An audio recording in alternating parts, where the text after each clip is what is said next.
Então, boa noite a todos e todas. Me chamo Márcio Garria, membro aqui da SPID. Quero dizer que fico muito feliz pela jornada, né? Mais uma, né? Convidados muito interessantes, temas muito interessantes. Quero agradecer imensamente a presença do professor Dunker, uma pessoa que vai com certeza fazer toda uma diferença nesse debate de hoje. A apresentação é totalmente dispensável, mas é protocolar, porque todos conhecem. Então, farei um resumo e passarei a palavra para ele. Bom, Dunker é psicólogo, psicanalista, atualmente é professor titular do Instituto de Psicologia da USP, coordena o Laboratório de Teoria Social, Filosofia e Psicanálise, autor de diversos livros e artigos, foi vencedor do Prêmio Jabuti em Psicologia e Psicanálise com a obra Estrutura e Constituição da Clínica Psicanalítica, um livro bem bacana. Sua produção se concentra em temas de psicanálise, filosofia, teoria social e cultura, e a sua fala de hoje é inteligência artificial e escuta artificial. Professor, fica à vontade, a casa é sua. Não se preocupe com o tempo, tá? Quando estiver chegando o próximo, eu te aviso. Pode organizar sua fala dentro de 40, 50 minutos, fica à vontade. Vou pedir a Tá. gentileza de quem quiser fazer perguntas que está aqui no Zoom, né? Não presencial lá na sede, lá em Ipanema, mas quem está aqui no Zoom, que por favor faça as perguntas no chat. Eu vou filtrando ao longo da fala do professor, que muitas perguntas às vezes são similares, né? Então eu vou filtrando aqui, vou botando no Word, organizando, na hora que o professor acabar, eu pego as similares, né, as que se combinam mais, e a gente inicia o nosso debate aqui. Professor, Uhum. muito obrigado, boa noite, a casa é sua, a palavra é sua. Bem-vindo. Boa noite, todo mundo que está aqui presente, todos que concorreram para a gente estar aqui junto, Márcio, Hudson, todo o pessoal que organizou, né, esse encontro. Estou muito honrado, a Sociedade de Iracedoile é um patrimônio brasileiro em termos de psicanálise, né, pela sua antiguidade, pela sua capacidade de abertura e renovação. Então, para mim, é uma felicidade estar aqui conversando com vocês, né? E realmente gostaria de escutar os comentários, as objeções, as críticas, né? Da forma mais livre que vocês conseguirem colocar, né? Eu queria também parabenizar pelo bom título, né? Que dá pretexto para a nossa conversa, né? Inteligência artificial, escuta artificial, né? Essa é uma expressão não tão usual, né? Mas que capta algo que me parece essencial, central, na escuta que define a psicanálise, né? Ela é uma escuta que não é exatamente espontânea, intuitiva, natural, né? Ela não é uma escuta conversacional, né? Mas é uma escuta metódica, né? Uma escuta que envolve um conjunto de postulados, né? Implicações metapsicológicas, né? Considerações sobre o que vem a ser a transferência, o que vem a ser a interpretação, ou seja, há um universo, né, de artificialidades, né, em torno da nossa prática, né, da nossa escuta, e talvez a gente não teorize, não leve isso assim tão a sério, né? Quando vai justificar o que a gente faz, né? Principalmente no espaço público, né?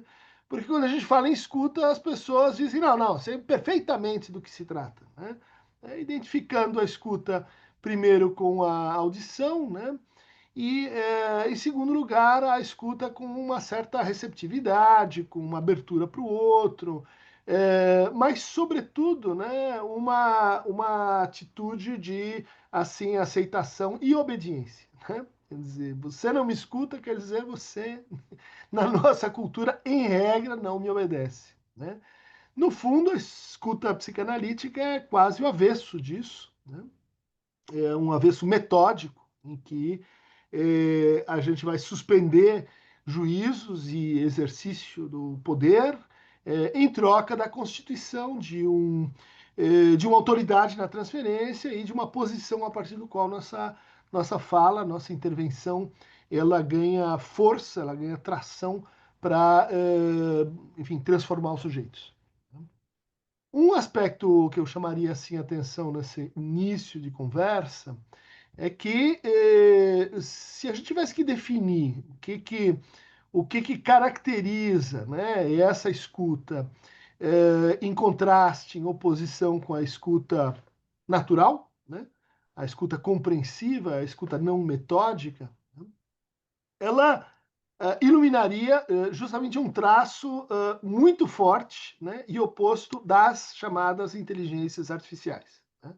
Ou seja, a escuta psicanalítica é um método elaborado, né, para dizer aquilo que o sujeito, no sentido da sua compreensão egóica, não quer, não pode ou não vai escutar, né? Ou seja, se ele estivesse escutando isso, né, na sua vida cotidiana, ele não, provavelmente não precisaria de um analista. Então, a centralidade do nosso fazer tem que ver com dizer para aquele sujeito algo que ele nos informou, nos disse, né, uma mensagem, uma carta que ele envia sem saber que está enviando, e a gente devolve essa carta de forma invertida, né, convidando-o a escutar aquilo que ele mesmo disse. Uma maneira literária de traduzir isso e que tem uma certa penetração histórica é dizer que a nossa escuta ela é parecida com a escuta que Sancho Panza desenvolve em relação ao Dom Quixote de La Mancha no início do romance e no início da modernidade, né? Ou seja, escute bem, né, meu senhor. O senhor está do lado de lá, né? Quer dizer, é ele que cabem as cartas. Esse moinho, esse dragão, talvez tenha um aspecto assim de moinho, né? Será que não lembra, assim, vagamente a ideia de um moinho? Essa senhora Dulcineia, ela está aqui na estalagem e os homens têm frequentado, assim, bastante essa estalagem, né? Quer dizer, e ela não diz diretamente, né? Mas basicamente chama, né, esse personagem para uma ressignificação, para um reposicionamento subjetivo que não vai dando muito certo, mas que vai formando, assim, ao longo do tempo, uma conversa sumamente interessante. Tão interessante que vai, né, se desdobrar nos diferentes gêneros, subgêneros do romance. Vamos lembrar que para muitos autores e teóricos da literatura, também para alguns psicanalistas, né? Harold Bloom, Donald Spence, né?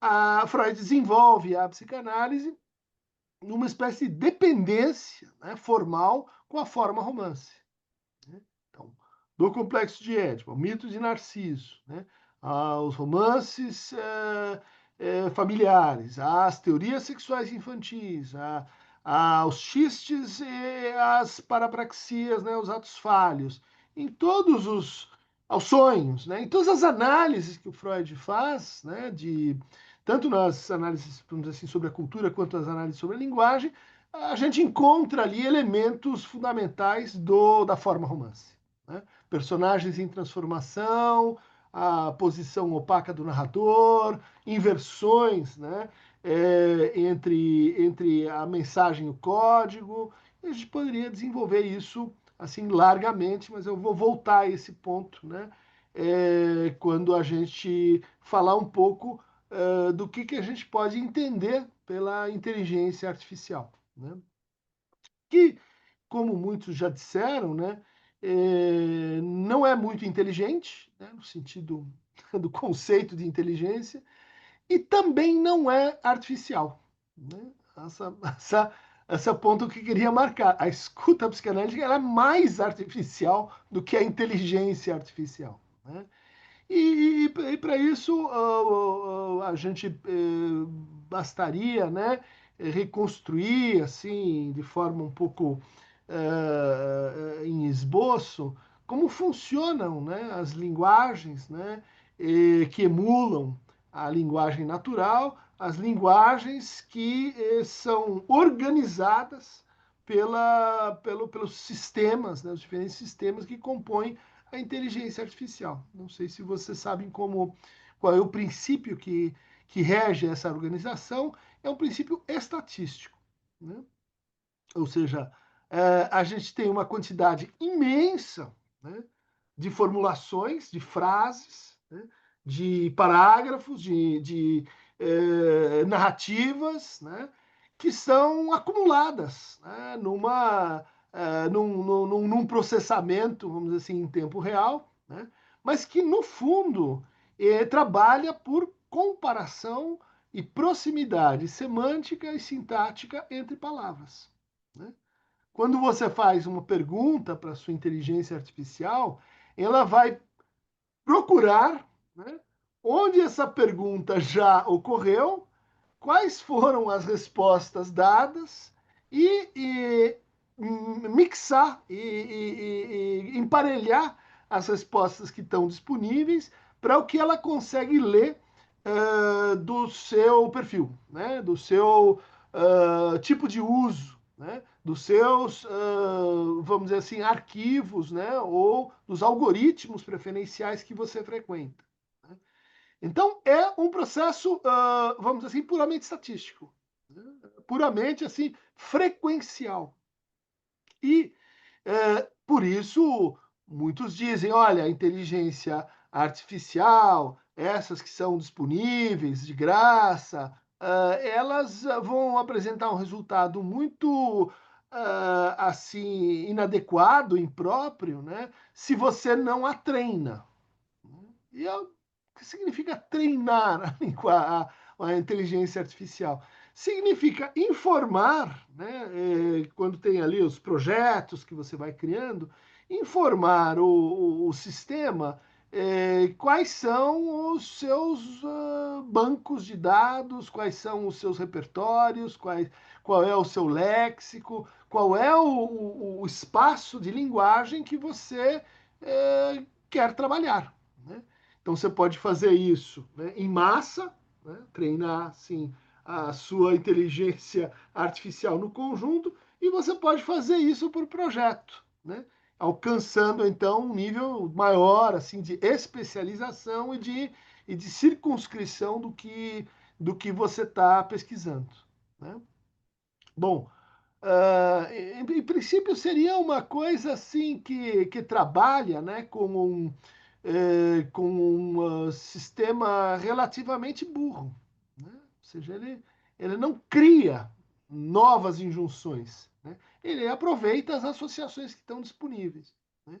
Ele é um ótimo exemplo, né, do entendimento assim sussuriano da linguagem, né? O entendimento baseado no Saussure, que você tem lá, né, em cada momento uma sucessão de signos, né? Os signos têm uma parte que é semântica, que a gente chama, por exemplo, de palavras, e uma parte que é assemântica, que são os fonemas. E elas se combinam formando palavras, as palavras se combinam formando frases, as frases se combinam em parágrafos, orações se combinam em capítulos e assim por diante. E a cada momento, né, você tem uma árvore de escolhas. Se você começa uma frase com a casa, você vai ter escolhas como azul, né? Daí você diz, uma casa pintada de azul. Mas se for uma casa verde, pode ser o livro do Mário Vargas Llosa, né? Mas pode ser a escola de samba, né? Casa Verde. Né? Mas se você disser a Casa Verde do Mário, volta a ser uma casa que é de uma pessoa, né? Uma pessoa que tem uma casa velha. Então, à medida que você vai colocando novos elementos, né? Novos significantes, se a gente for assim mais lacaniano, outras opções vão sendo dadas e algumas e muitas outras opções vão sendo excluídas. Né? E tem uma linguista chamada Cláudia Lemos que dizia assim, olha, é muito curioso como a língua é uma coisa assim coercitiva. Né? A gente pode ter afasias, a gente pode ter problemas dramáticos de memória, de agnosia, né? Mas nunca, em nenhum caso, você vai encontrar alguém dizendo a casa o ou casa a, ou seja, invertendo o artigo e o substantivo. Né? Mas como assim? Porque conforme você vai reduzindo a linguagem, ela vai mostrando, né, certas regras que são muito coercitivas, né, que você você não as transgride, colocando o artigo depois do substantivo, né? E a inteligência artificial, ela no fundo está repetindo, né? Ela está empregando pragmaticamente essas regras. Tudo bem? Então, quando surgiu o computador doméstico, né, o Apple, as primeiras máquinas, elas vinham, não sei se alguém aqui, talvez o Carlos Alberto, tem idade para isso, né, o Hudson, porque eu estou vendo pelo fenótipo, assim, né, me encontrando. Vamos lembrar que esse computador, a Cris, Neufeld, segundo, enfim, a turma do RG, né, mais datado, vão lembrar que esses computadores vinham com um programa muito simples chamado ELISA, né? E ELISA era um programa de psicoterapia, psicoterapia rogeriana, né? Você dizia uma coisa, fazia uma pergunta, o algoritmo elaborava a sua pergunta e devolvia, né? Basicamente seguindo as regras da psicoterapia rogeriana, né? Congruência, empatia, então você xingava, você, não, calma, não estou vendo que você está nervoso, não, por que você está me perguntando isso? Né? Programa, vejam só, mais simples da era digital. Era um programa de psicoterapia. E era impactante porque ele produzia o mesmo efeito que a gente está tendo agora. O efeito de que a máquina está conversando com você, né? De que ela tem uma certa intencionalidade, né? Ela responde, mas ela não responde fora do código, ela responde como alguém assim muito compreensivo, né? Tava lá o Elisa. Fizeram uma pesquisa recente, né, muito interessante, comparando o ELISA, né, com as novas inteligências artificiais e um método terapêutico muito simples, né, um desses derivados, né, da análise funcional de comportamento, né, mas simplificado. E daí expuseram essas máquinas para tratar pacientes, vamos dizer assim, com uma queixa meio básica, assim, depressiva. E, para surpresa geral, o velho e bom Elisa ficou em primeiro, né? A inteligência artificial moderna, né? A nova, ficou em segundo, e a terapia, vamos dizer assim, simplificada, ficou em terceiro lugar, né? Você vai dizer, mas olha que resultado curioso, né? Porque mostra que, de certa forma, a máquina fica à frente do humano, mas desde que o humano não seja lá muito humano, né? Desde que o humano tente torcer um pouco as coisas para um lado, controlar para o outro, né? E claro que é um resultado muito, né, aproximativo, né? Mas qual que é a ideia, né? De que a gente tem uma aderência, né? Uma fascinação por máquinas que conversam, né? Máquinas que estão assim investidas, né? De um saber, né? De uma humanização. A gente pode dizer tem um nome para isso, dois, né? Dois nomes clássicos para isso, né? O primeiro chama-se fetichismo, né? Ou seja, objetos que têm vida, né? Marx se dedicou a essa matéria, né? As coisas adquirem, né, condição de pessoas, enquanto as pessoas são tratadas como coisas, né? Tem uma inversão, né? Fetichismo. E um segundo nome bastante corrente para esse fenômeno é animismo. Eu sei que a impressora ela não tem uma vontade própria, mas parece que ela tem. Porque naquela hora que você está com o texto pronto, né, para falar lá na Speed, ela engasga. E quando você não tem nada para fazer, ela funciona. E quando você precisa do computador naquele momento, ele não vai, né? E ele tá te sacaneando, né? Claro, do outro lado, você sabe que nada disso está acontecendo, mas você experimenta a coisa assim. A gente experimenta o mundo como se as coisas tivessem vontade, né? E essa é uma tendência filosófica muito interessante, contemporânea, né? Da mais alta assim, relevância, né? Chamado o realismo especulativo, né? Tem um filósofo inglês, né, o Graham, que é um teórico da estética, e ele diz, olha, a gente tem esse preconceito que as coisas são inertes, né, que elas não têm vontade, que elas não falam com a gente, mas fica um tempinho diante de um quadro do Van Gogh para ver se ele não fala com você. Fala. Né? Você, não, mas sou eu que estou falando. Então, mas esse fenômeno de você falar pelo outro também acontece entre pessoas. Né? Uh, tem reflexões muito interessantes sobre a vida social dos objetos. Né? É um livro da Monique Ménard, né? Uma psicanalista francesa, muito interessante, que estudou o animismo perspectivista brasileiro, né? Do Viveiro de Castro, da Tânia Stoltz, e falou, olha, isso aqui é uma reflexão muito interessante para a gente pensar, né, como que acontece esse fenômeno de humanização das coisas, né, de suposição de vontade nas coisas, né, e de efetividade, né, e de efeitos reais produzidos a partir dessa suposição. Né? E é maravilhoso, porque isso vai jogar com, por exemplo, uma discussão de um autor muito, muito lido no Brasil, que é o Achille Mbembe, né? Escreveu a Necropolítica, escreveu a Razão Negra, né? Tem vários trabalhos muito, muito traduzidos, né? E o Mbembe tem uma reflexão muito interessante sobre um caso real que é uma carranca, né? Uma espécie de um tronco esculpido, que a gente pode dizer, é um tipo de totem, né? De uma região na África, né? Chamada Benin, né? E perto do Congo, né? E que foi raptada, né? Foi levada para um museu na Bélgica, né?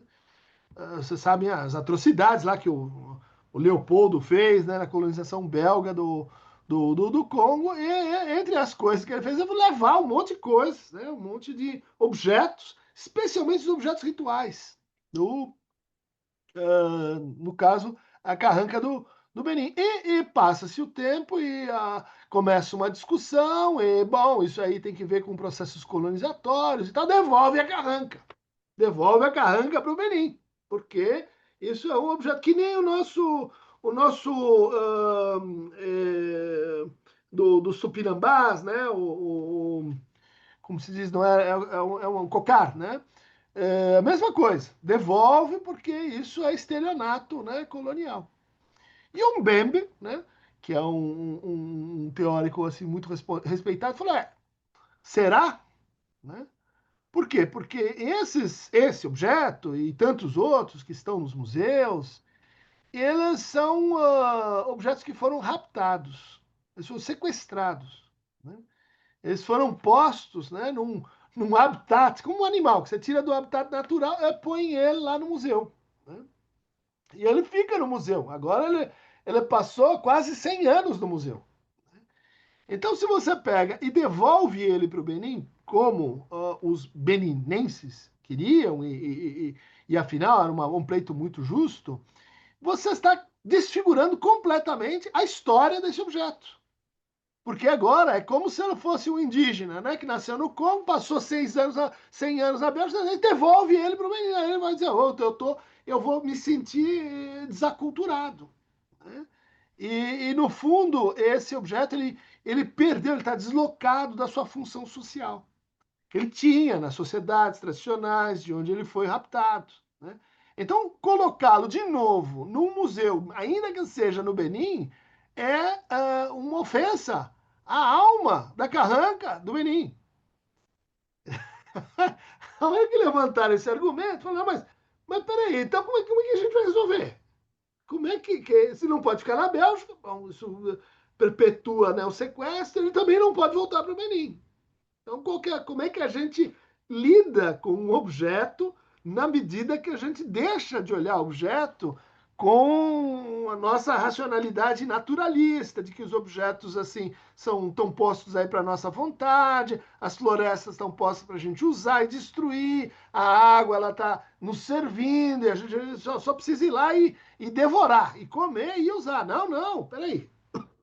Os rios, como vai dizer a Constituição chilena, eles têm direitos, as montanhas têm direitos, vamos pôr na Constituição. Né? Vai ficar complicada essa conversa. Né? E o Mbembe teve uma solução muito elegante, né? Disse assim, o que essa carranca aprendeu depois de 100 anos na Bélgica? Ela aprendeu a viajar. Ela aprendeu a sair da sua cidade, da sua aldeia e etc. Agora é uma carranca que viaja. Se você puser ela lá de volta, não tem mais a função ritual que ela teria. Ela vai sentir uma deslocada cultural. Né? Não é bom fazer isso com a alma da carranca.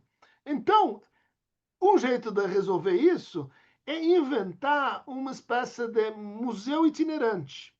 Né? Em que a carranca ela vai continuar representando o ritual perdido ou esquecido dos beninenses e, ao mesmo tempo, a experiência que ela adquiriu ao ser raptada para um museu belga. Né? Ou seja, a função social dessa carranca agora é viajar. Né? Por quê? Porque assim a gente liberta ela, né? Ela deixa de estar enclausurada no museu e a gente resgata, né, a própria função do sequestro, só que de forma invertida. Ela está livre, está livre para andar pelo mundo, né? Está livre para ir de museu em museu. Tudo bem, gente? Ou seja, esse efeito, né? O que eu estou querendo aqui, né? É radicalizar que o fato de que a inteligência artificial seja nem seja muito inteligente e nem seja muito artificial no sentido da escuta psicanalítica, ela vai produzir efeitos para os quais a gente precisa, vamos dizer assim, pensar, né? E ler e entender, porque esses efeitos vão ter três impactos. Né? Primeiro impacto é o que a gente chamaria assim de isso vai formar novas subjetividades. Né? Como a gente tem subjetividades que são nascidas e criadas no linguagem digital e tem linguagens RG datado que são adaptadas, né? Que viram isso acontecer. Depois nós não temos letramento digital. Né? E isso faz uma diferença brutal na maneira como a gente entende relações, como a gente está no tempo, como a gente está na linguagem, como a gente trabalha. Né? Então, vamos imaginar que nós estamos aqui às voltas com a formação de uma subjetividade que é diferente do mundo digital, que é diferente de plataforma, que é diferente de Google. É uma coisa que, por exemplo, né, para situar uma primeira diferença, você poderá usar contra, você poderá usar para mitigar os efeitos problemáticos, os efeitos de alienação digital que hoje a gente vive. Instala uma boa inteligência artificial que você vai estar assim protegido contra fake news.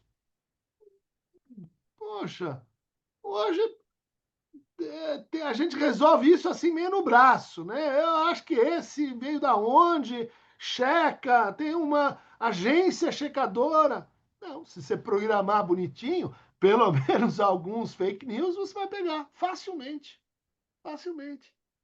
Instruir a máquina que, ó, quando não tiver identificação, hierarquiza a fonte de informação, né? Certifica aquelas que você considera, né, produtoras de verdade, né? Pode ser, né, academia ou jornais e etc.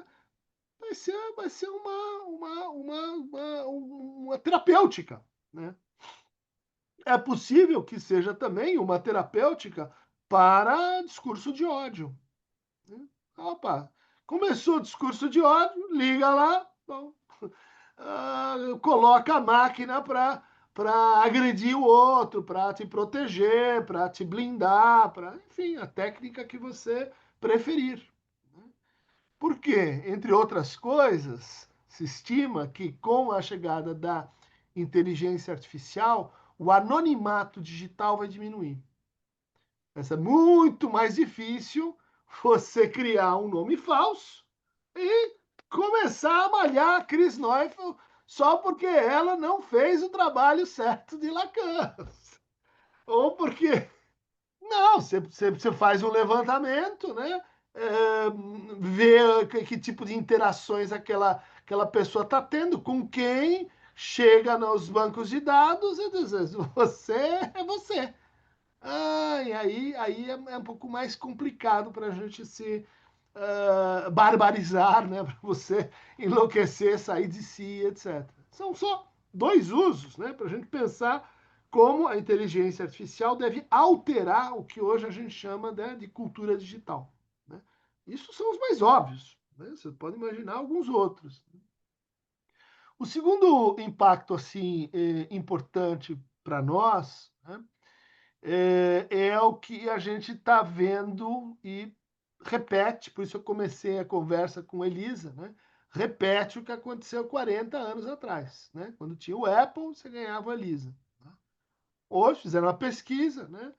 Americana, não sei se no Brasil, eu diria que estaria algo parecido, né? O que é o uso primeiro que você faz de inteligência artificial? Né?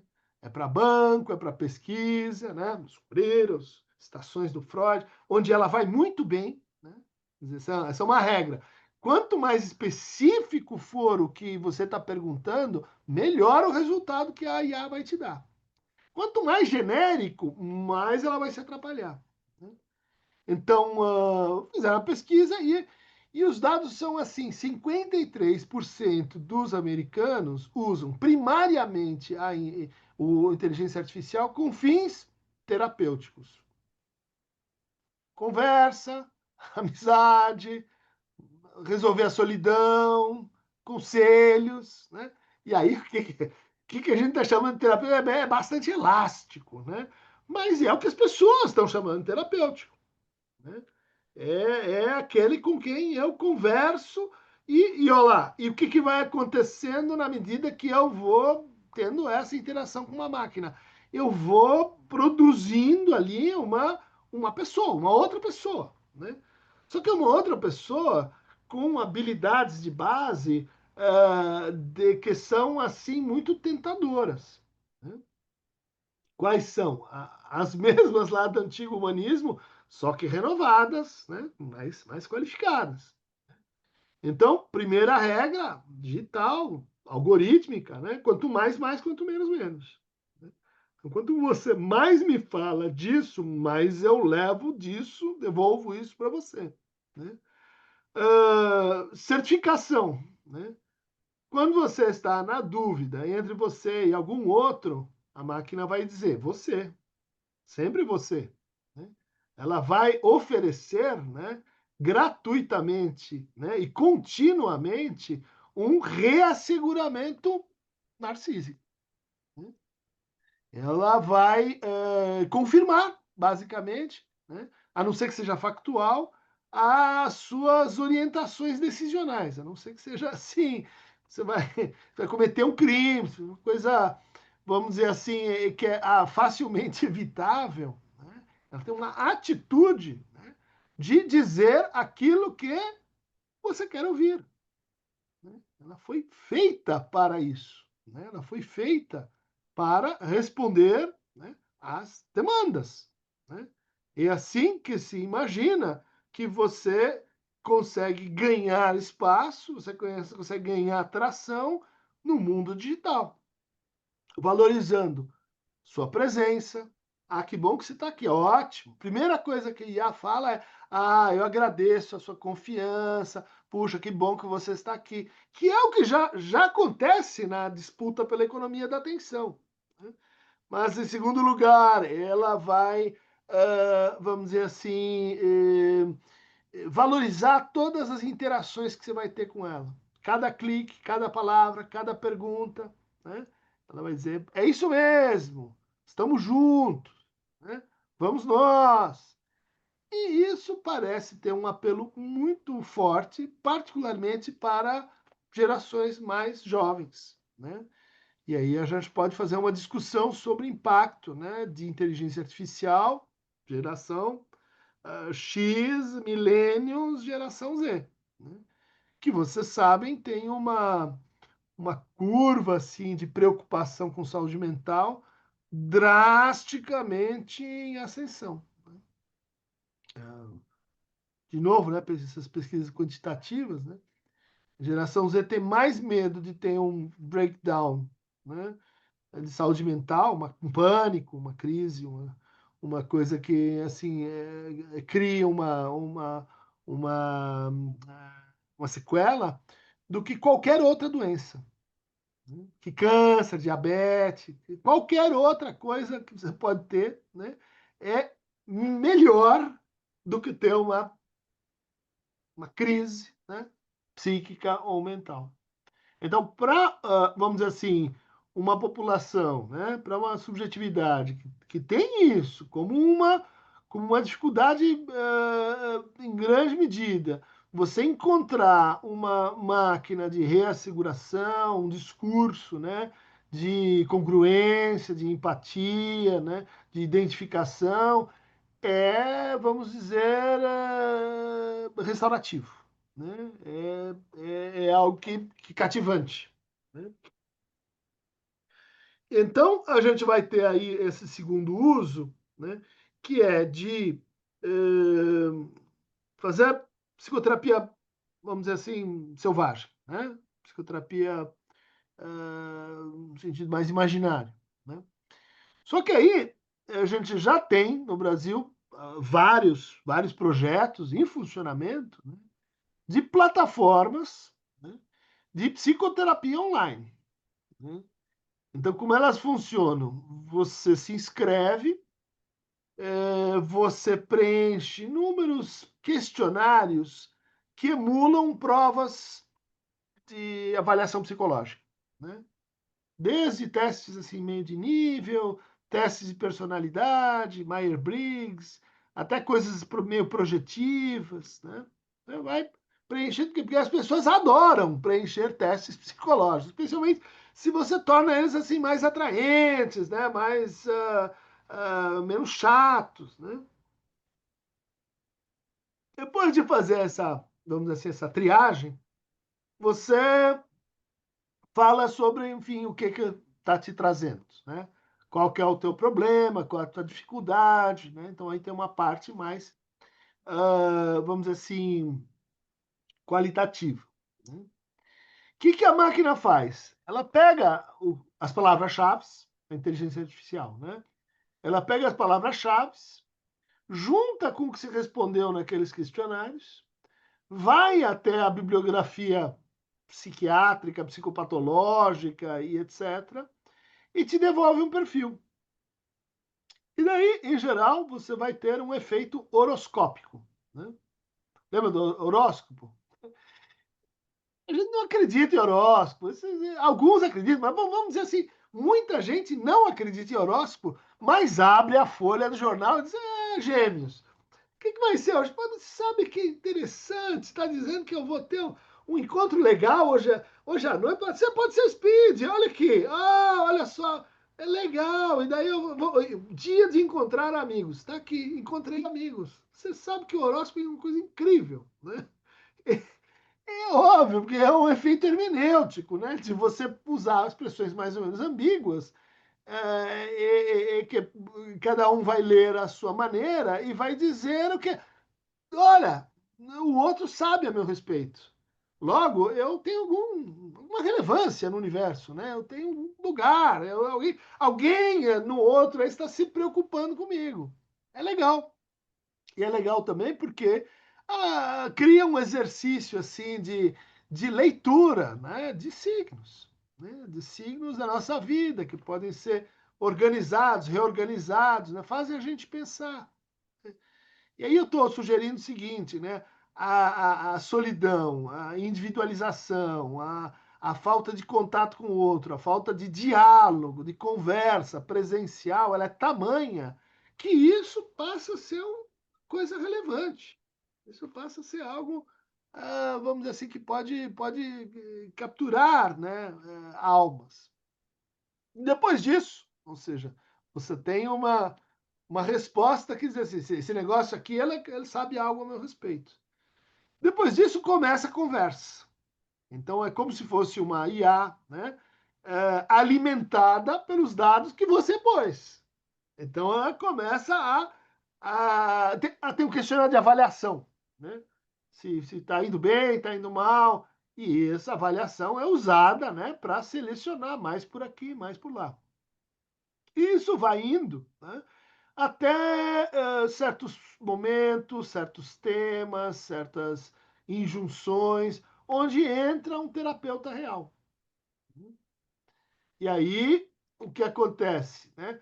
Há uma conversa onde você já não sabe mais, né, onde está a máquina, onde está a pessoa. Né? Eu não sei se isso é ético. Eu tenho, assim, é um momento de curiosidade mesmo, né, com relação às implicações disso. O pessoal que estudou esse processo, inclusive no Rio tem pessoas excelentes, né, com pesquisa dessa temática, né, diz assim, o efeito de engajamento é brutal. Né? As pessoas entram e gostam. A teoria psicológica por trás é extremamente simples, né? Não está assim referenciada em autores, em geral um cara ali que tem uma ideia, né? Algumas metáforas na cabeça, né? Mas depois de 3, 4 meses a coisa desanda, né? Começa a haver um efeito, né, de Coca-Cola, né? Você tem sede, bebe coca, tem mais sede, né? Bebe mais, mais sede, bebe mais, chega uma hora você encontra um certo limite, né, na alteridade que começa a fazer falta para você, né? Ou seja, a resposta daquilo que você quer, daquilo que você a resposta reasseguradora, a resposta, vamos dizer assim, especular, ela vai asfixiando o sujeito e ele, enfim, se desengaja. Daí, a ideia é a seguinte, puxa, o pessoal perdeu o cliente, né? Perdeu dinheiro, porque não, a partir desse momento fica tão caro você manter a relação máquina-sujeito que é melhor você pegar outro e esse, a fila anda. Né? Então, um negócio, né? E veja, gente, aqui tem uma ponderação sobre saúde mental global. Né? Vocês estão acompanhando, mas nossa geração viveu assim uma espécie de debate, de confronto com os psicotrópicos, né? Com os novos antidepressivos, depois moduladores de humor, daí os novos antipsicóticos. Não sei a clínica de vocês, mas a minha, cada vez mais gente tomando alguma coisa, bom, legal ou ilegal, fazendo a sua alquimia e etc. Né? O que aconteceu? Estas patentes venceram. Ou seja, esses remédios já estão barateando ou vão baratear muito mais. Eles deixaram de ser medicações assim rentáveis. Né? As indústrias farmacêuticas esperavam encontrar novas, né, realmente novas medicações. Isso não aconteceu. Foi um investimento brutal. E os últimos antidepressivos, eles estão mais ligados assim à redução de efeitos colaterais do que aumento de eficácia. Né? Além disso, a gente tem um efeito que eu acho fantástico, assim, do ponto de vista da psicanálise, que é o mesmo antidepressivo curava menos há 40 anos do que cura hoje. Escuta, o remédio para coração não mudou. O remédio não mudou, mas o remédio psiquiátrico ele vai perdendo a força com o tempo. Né? E isso Não sei explicar, tenho aqui as minhas especulações. Então, você tem uma confluência, né, de, isso é ruim, né, de desinvestimento, né, no negócio da saúde mental, né? Então, aí começa, volta, eletrochoque, estimulação neurológica profunda. Volta a residência terapêutica, comunidade terapêutica para, enfim. E a grande esperança é psicoterapias online. Então, tem muito interesse, né?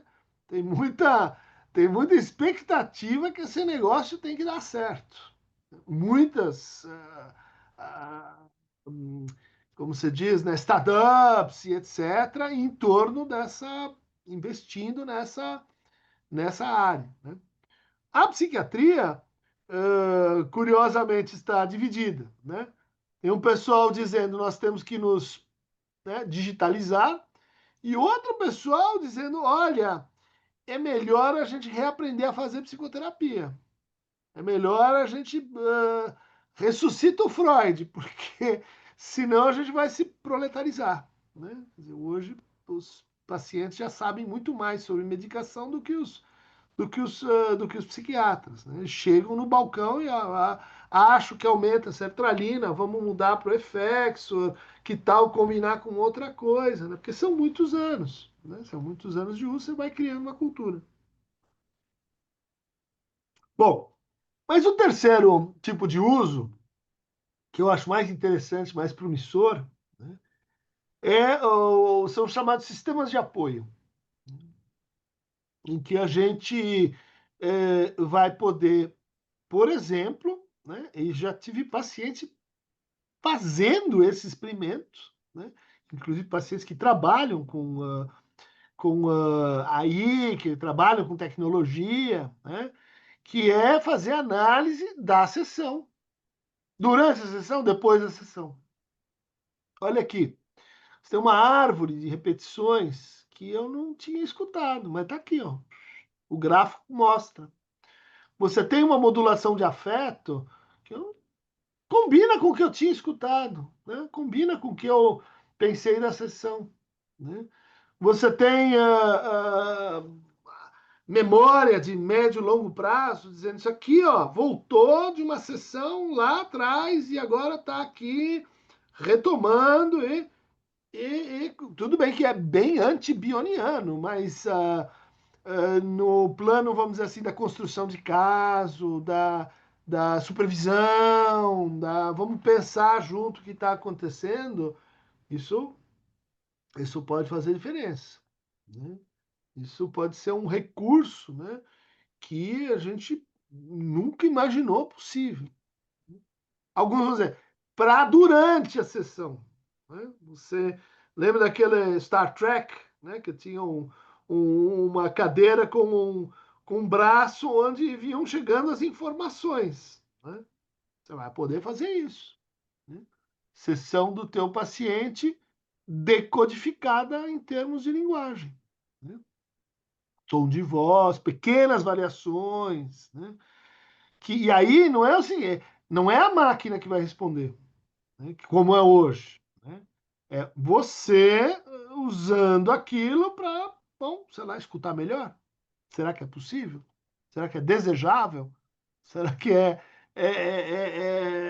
enfim, é um absurdo os riscos que a gente vai ter aí, né?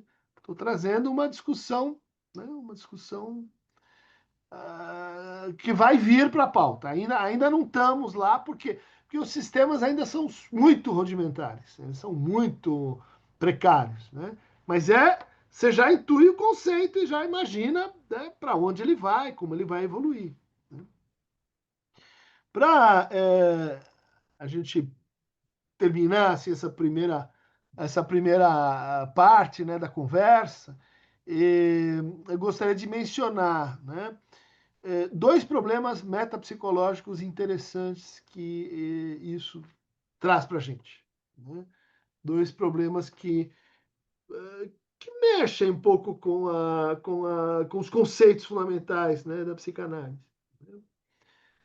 E que estão na raiz do funcionamento algorítmico e depois, né, da inteligência artificial. Né?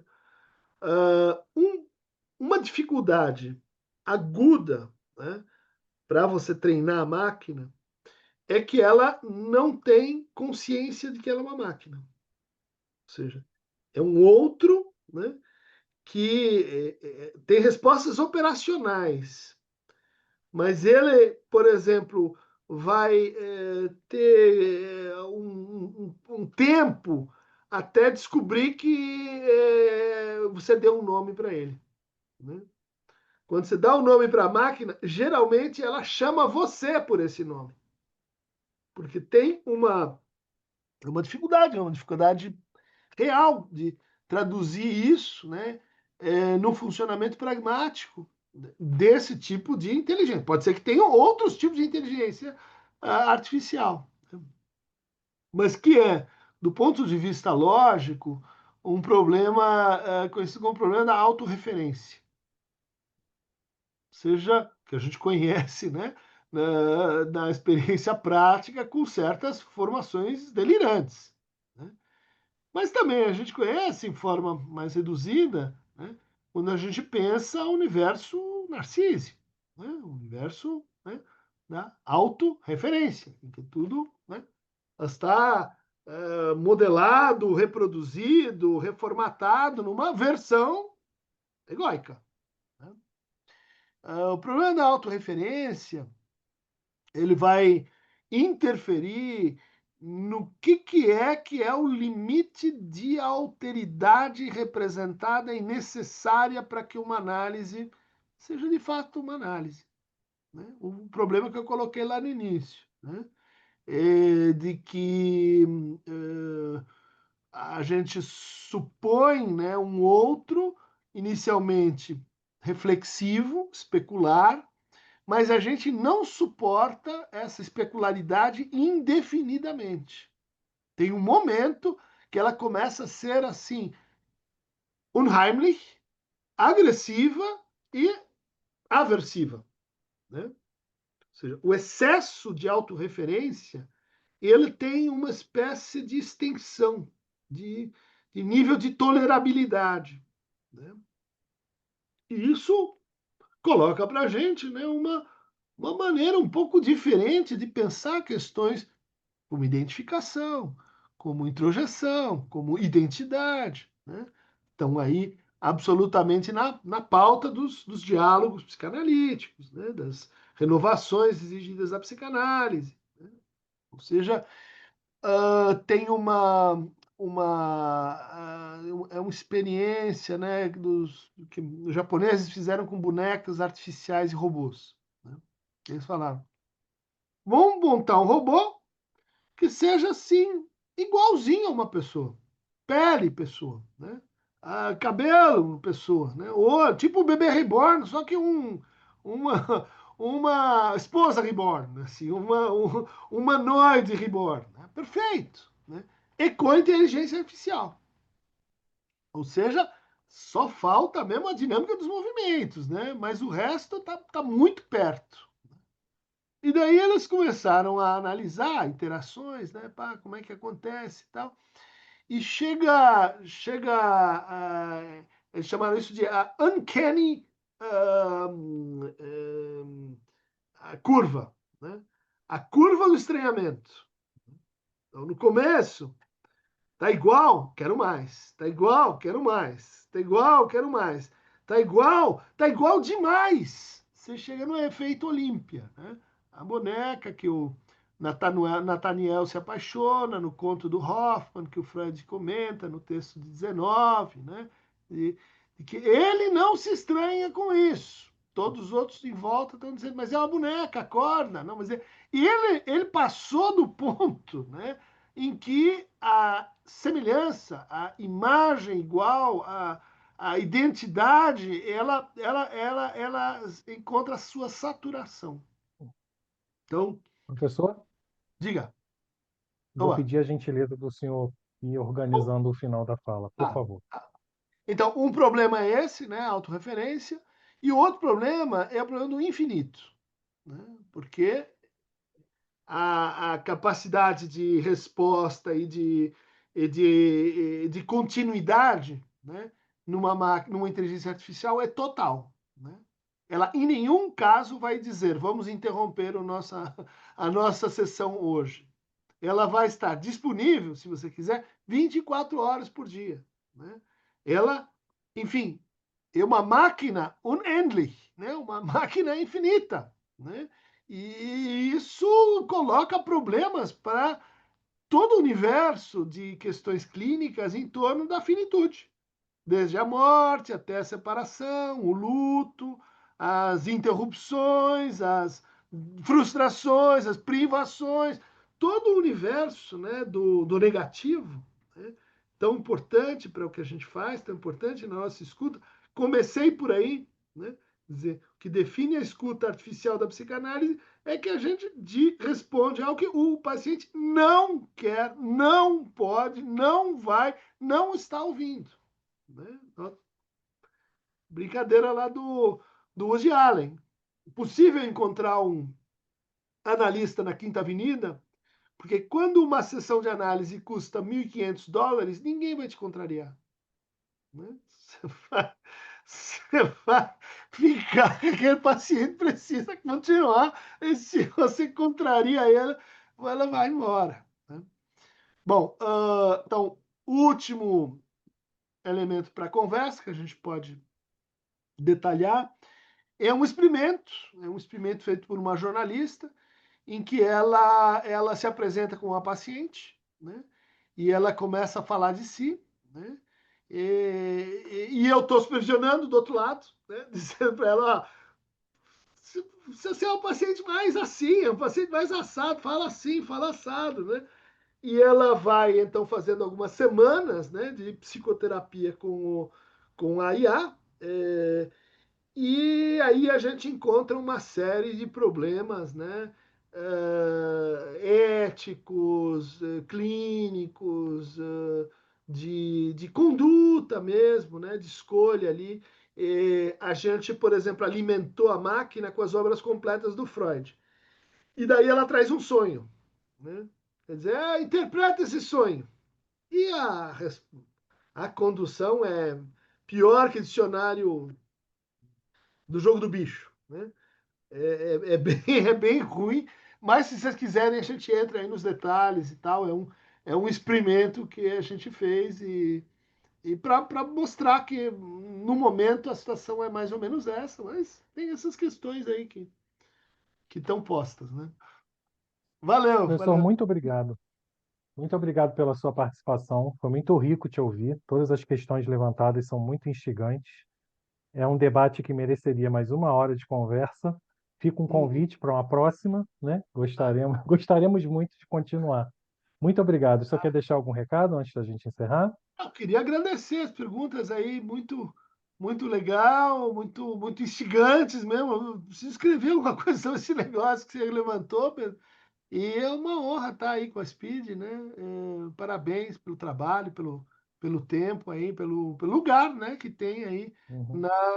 na psicanálise, né? E se tem um recado, né? Vamos participar aí de 2 processos que estão em curso, não sei se vocês estão sabendo. Um é dia 18 tem uma audiência pública no MEC para a gente decidir se vamos continuar em universidades de psicanálise, faculdades de psicanálise. A gente está tentando, vou estar lá presente junto com outros tantos e seria importante assim uma participação de quem puder, né, para a gente suspender essa. Não sei qual a atitude de vocês, mas a gente é meio contrário, né? E um outro projeto dizendo que a psicoterapia vai ser prerrogativa de médicos e psicólogos, que a gente também é contra, afinal, a psicanálise leiga, né? Mas a batalha tá difícil aí, só para gente, vamos lá, porque tá as 2 forças são bem pesadas. Né? Beleza, Muito gente. obrigado, Ok. professor. A Speed agradece sua presença. Muito obrigado. Boa noite a Obrigado todos. a vocês. Obrigado. Abração, gente. Tchau, tchau.